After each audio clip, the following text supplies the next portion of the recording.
que le nouveau ministre de l'Éducation pourrait être atteint d'un cancer.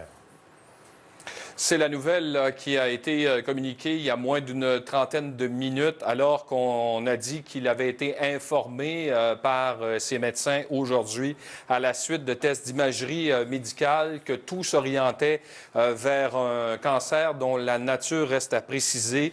Il y aura des biopsies qui seront pratiquées au cours des prochains jours et les résultats devraient confirmer ce diagnostic. Et pendant cet intervalle, on a dit là, que Pierre Moreau, qui est ministre de l'Éducation, devra réduire substantiellement ses activités professionnelles et qu'il entend commencer ses traitements très, très rapidement. Ça oblige le premier ministre Philippe Couillard à y aller d'un remaniement ministériel, évidemment, pour combler le poste de Pierre Moreau.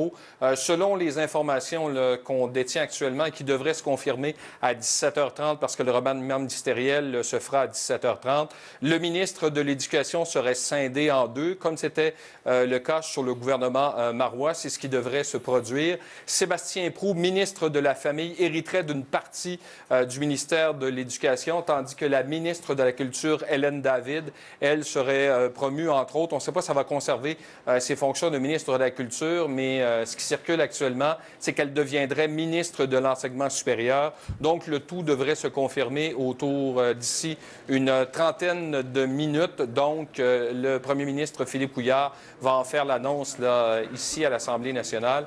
Je peux vous dire qu'actuellement, tant du côté du cabinet du ministre de l'Éducation et du côté du bureau du premier ministre, c'est véritablement, comme vous venez de le dire, onde de choc. Tout le monde est véritablement secoué là-bas parce que Pierre Moreau, c'était le joueur de premier trio pour Philippe Couillard. On le savait depuis le 28 janvier, lorsqu'il y a eu le remaniement ministériel. Il était affaibli, on l'avait vu amaigri, même qu'il n'avait pu participer à la cérémonie d'assermentation, avait quitté l'Assemblée nationale en ambulance, avait été...